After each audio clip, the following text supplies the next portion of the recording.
بچوں کا بھی حج ہو جاتا ہے اور اجر اس کا ماں باپ کو مل جاتا ہے. بہت نیک تھے، بہت اچھے تھے.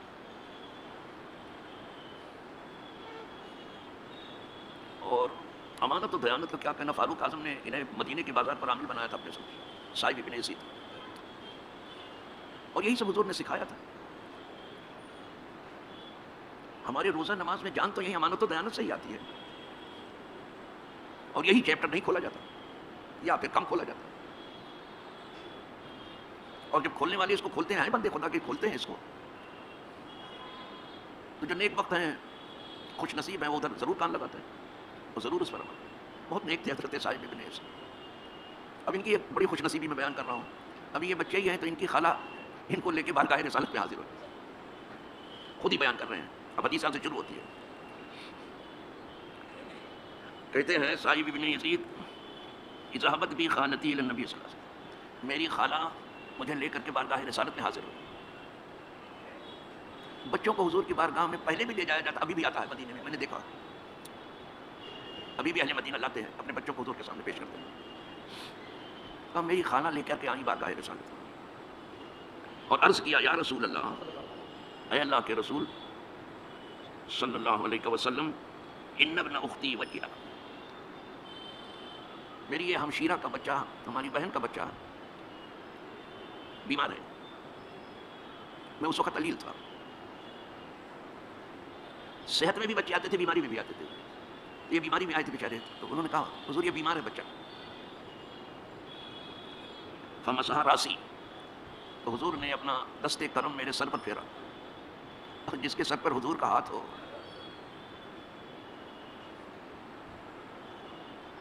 اس کے نصیبے کی یاوری کو کوئی پہنچے گا. یہ تو دست کرم، نالین پاک حضور کا جس کے سر پر ہو، وہ اپنے کو تاجدار محسوس، یہ تو دست کرم ہے. اس لیے بہت سے عرفا نے یہ کہنا چاہا ہے، جو سر پہ ملنے کو مل جائے خاکے نالے پاک رسول، تو ہاں کہیں گے کہ ہم تاجدار ہم بھی ہیں. اگر نالین پاک حضور کا ہمیں اپنے سر پہ رکھنے کو کسی دن مل جائے، تو اس دن ہم محسوس کریں گے کہ ہم تاجدار ہیں، ہم مقرر ہیں. نالین پاک، یہ تو دست کرم حضور پھر رہے ہیں سیدھے بچے پر. تو سر پہ رکھنے کو مل جائے نالے پاک حضور، تو یہ کہیں گے کہ ہاں تاجدار ہم بھی ہیں، ہم بھی بادشاہ ہیں. بے شک اس میں کوئی شبہ نہیں. لیکن اللہ والوں کی یہ بات اللہ والے ہی سمجھتے ہیں، نہیں تو بہت سی باتیں اہل عقل کی حلق میں پھنس کے رہ جاتی ہیں، وہ نہیں سمجھ پاتے بیچاری یہ کیا ہے. وہ دعا لی بالبرکہ، حضور نے برکت کی دعا کر دی. سر پہ ہاتھ پھیرا، دستے کرم پھیرا، مبارک ہاتھ پھیرا آپ نے سر پہ، اور دعائیں برکت کر دی میرے لیے.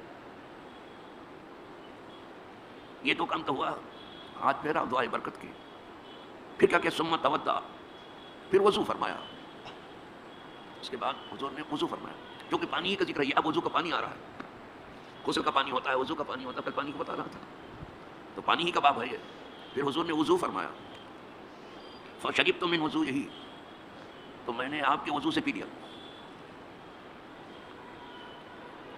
ظاہر جو ہے اس میں یہ ہے کہ وضو کے پانی سے پیا، ہو سکتا ہے کہ جو پانی برتن میں بچا تھا وہ میں نے پی لیا، ایک معنی تو یہ. لیکن ادھر یہ عبارت اشارہ نہیں کر رہی ہے، یہ تھے بیمار، تو جس پانی سے حضور نے وضو کیا وہ پیا، جو جسم سے آپ کے ہو کے گزرا تھا وہ پانی پیا. اور کسی کا غسالہ ہو وہ درست نہیں ہے، لیکن یہ حضور کا غسالہ ہے، آپ کے نورانی جسم سے ہو کے گزرا ہے. لہذا اب اس میں بیمار کی شفا تو ہے. حدیث پاک میں یہ باب آئے گا اگر قسمت نے یاوری کی آپ کو،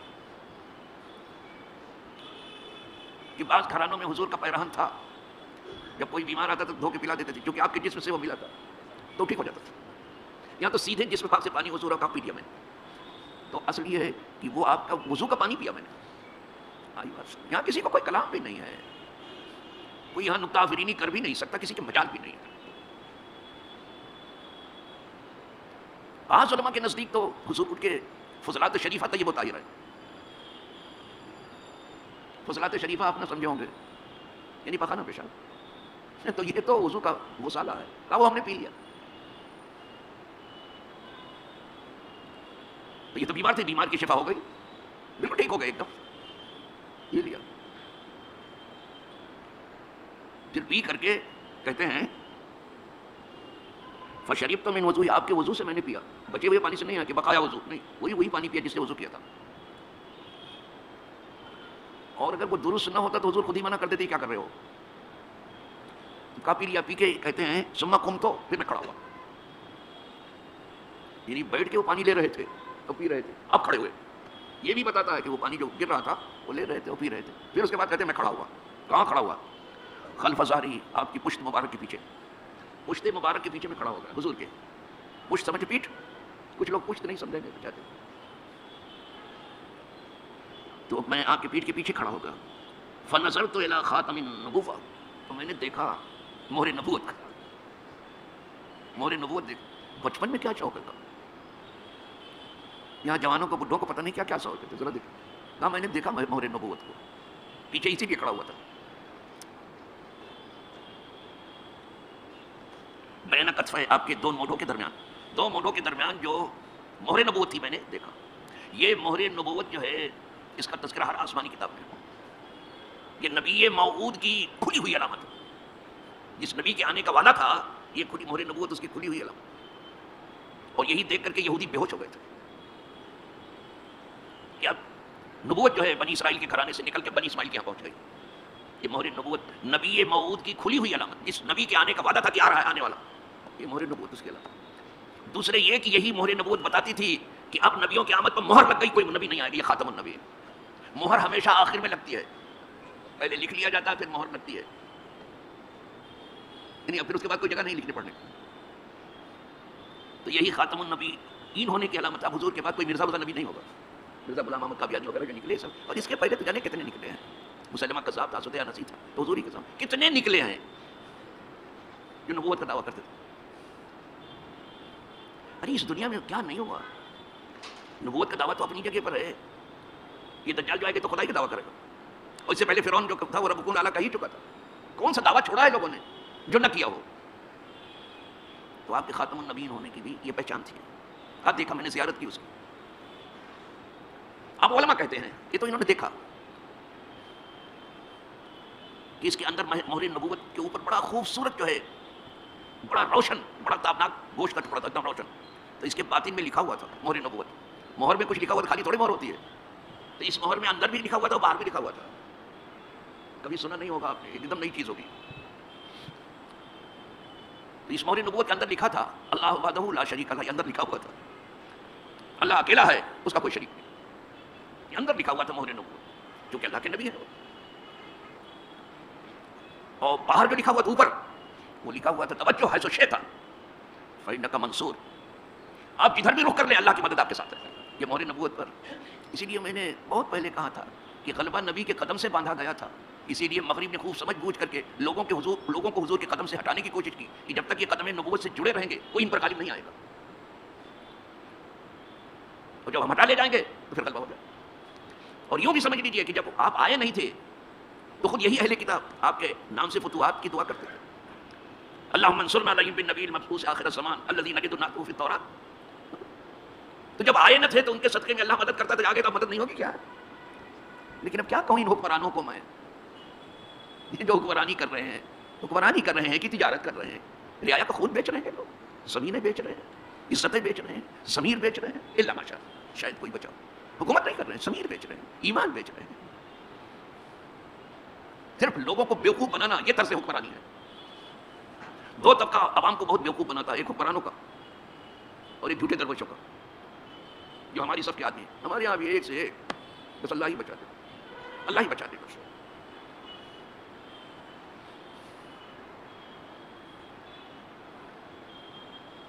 ہمارے پیر فرماتے ہیں، حضور مفتی اعظم ہند رحمۃ اللہ تعالیٰ علیہ، اللہ ان کی قبر کو نور و نکھت سے بھرے، کو کشادہ کرے، انہیں کروٹ کروٹ آرام دے، اور ان کے متعلقین کی آنکھیں ٹھنڈی رکھے، انہیں عروج و سربلندی عطا فرمائے. فرماتے تھے کیا ہے ریاکاروں کا شہرہ اور ریاکاری کی دھوم. ریاکار سے دکھاوا کرنے والے، ناٹک کرنے والے، بازی گری کرنے والے. ہے ریاکاروں کا شہرہ اور ریاکاری کی دھوم. بوریائے فقر بھی اب بے ریا ملتا نہیں. جو فقر فاقے کا بوریا تھا وہ نہیں. تو ان سے ذرا ہوشیار رہنا بھیا، یہ نہیں سمجھنا. یا تو ہر کسی کے پیچھے چل پڑتے ہیں فوراً تنا تن، تھوڑا سا ادھر ادھر دعویٰ کرے چل پڑتے ہیں. بہت سمجھ بوجھ کے چلو کہ کس کے پیچھے چل رہے ہو. ایسے نہیں چل پڑنا چاہیے. اقبال کو بھی کہنا پڑا خدا بندہ یہ تیرے سعادت دل بندے کی درجہ ہیں کہ سلطانی بھی عیاری اور درویشی بھی عیاری. میرے مولا تیرے سادہ دل بندے ہو، یہ رعایا کدھر جائے؟ اس لیے کہ شاہی بھی مکاری رہ گئی ہے اور درویشی بھی مکاری اگر ہو گئی تو جائیں کدھر؟ اللہ ماشاء اللہ شاہوں میں بھی کوئی نہ کوئی گزرا ہی ہے، اچھے بھی گزرے ہیں لیکن بہت کم. درویشی میں ذرا زیادہ گزرے ہیں لیکن زیادہ تر یہاں بھی گڑبڑ ہے. سب درویشی میں بھی زیادہ تر گڑبڑ ملے گا لیکن کچھ اچھے بھی گزرے ہیں، بلکہ بہت اچھے گزرے ہیں. کبھی بھی دنیا میں بھول نہیں سکے. بہت درویش گزرے ہیں، بہت اچھے درویش گزرے ہیں.